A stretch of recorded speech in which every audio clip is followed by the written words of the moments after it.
Hi,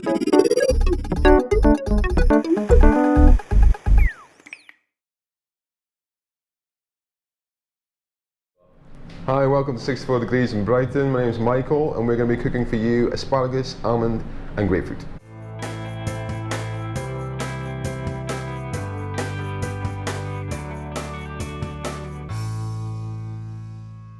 Dish today is asparagus, almond and grapefruit. The asparagus is banging season at the moment, which we're getting from a local place just outside Brighton called South Brockwells Farm by a guy called David Douglas.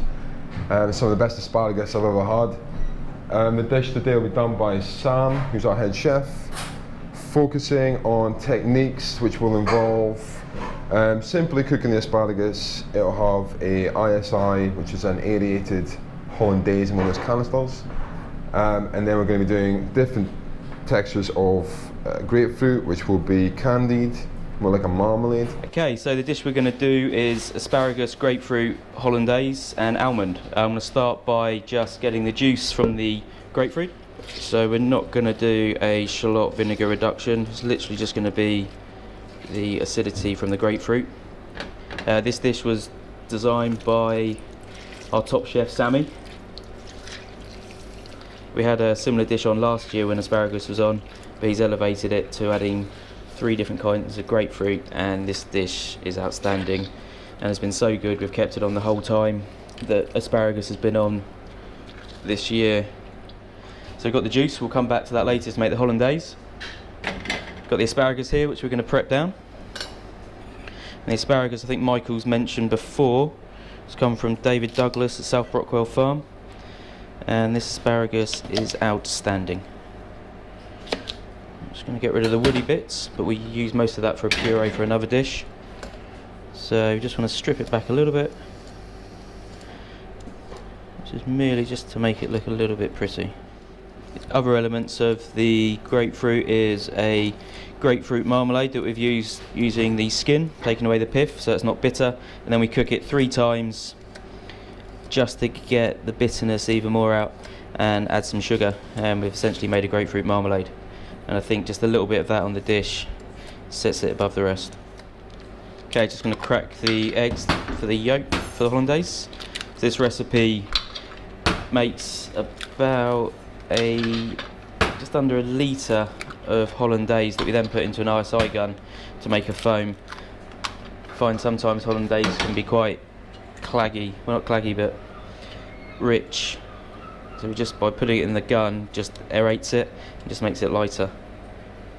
6 eggs goes into 500 grams of butter that we've already melted and is ready once these are done to make our hollandaise. And going with that is some roasted almonds that we just microplane over. Cool, so just going to make the hollandaise now. So whisking up the egg yolks and the grapefruit. Hopefully don't overcook it. Just want to get this so it holds on the back of a spoon, and then I'll start slowly adding the butter.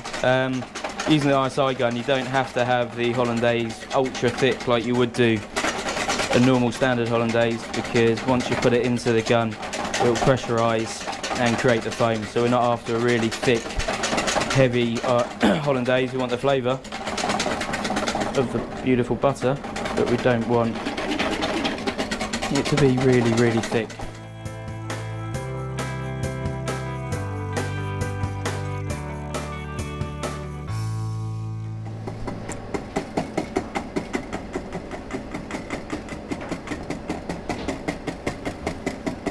Here, just slowly adding the butter.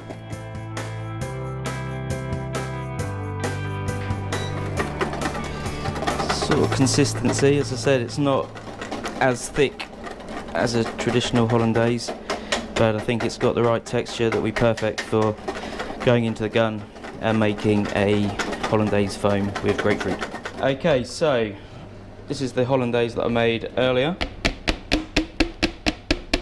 Slightly runnier, as I explained before. So what I did was juiced a grapefruit, added 6 yolks, whisked until it was light, frothy and a little bit of texture to it, and then slowly added 500 grams of melted butter. I'm just sifting through just so there's no bits. The ISI gun it's got a very small hole it goes through, so if anything's caught in it, it'll be blocked. I'm going to give it a little bit of seasoning. Give it a stir and a taste. Shouldn't need to add any more lemon because the acidity from the grapefruit should be enough, but I'll just double check that. That's good. And then fingers crossed.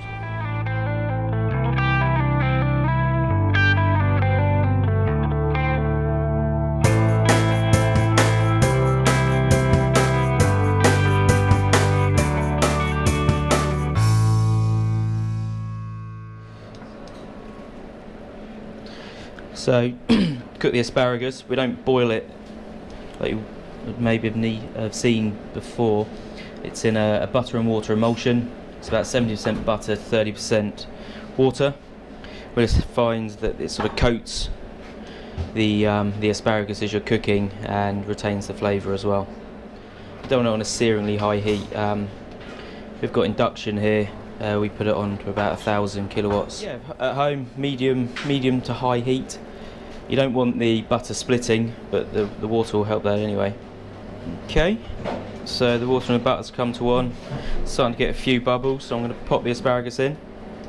And this will probably take about 4 to 5 minutes, just on a nice little simmer. Turning every now and then, just so we get an even cook. Okay, so we've come to about 4 minutes, just going to give them a little poke. If it goes straight through, then yep. Want a little bit of give, don't want it to be too soft, because then it won't be very nice. I think they'll be good. The stems are there. So we'll take this over to be plated now. Cool, so just going to plate up now. So you can see that the asparagus has got a lovely buttery glaze, and that's come from cooking it in the butter and water rather than just boiling it. It's obviously not as good for you, but it's tastier. Just going to dress the asparagus nicely. And then we have some segments, which I did earlier, of grapefruit.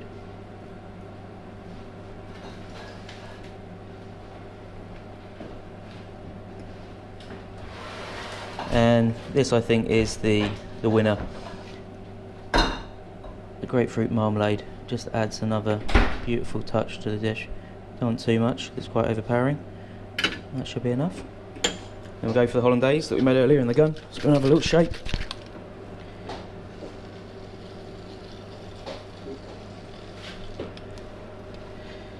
Fingers crossed that it will stay, and then a healthy rub of the almond. Because it's been grated, you need to do at least 2 or 3. I like to do 4 just so you get the full effect. And it looks pretty as well. Okay, there we have it. Asparagus, hollandaise and grapefruit with almond.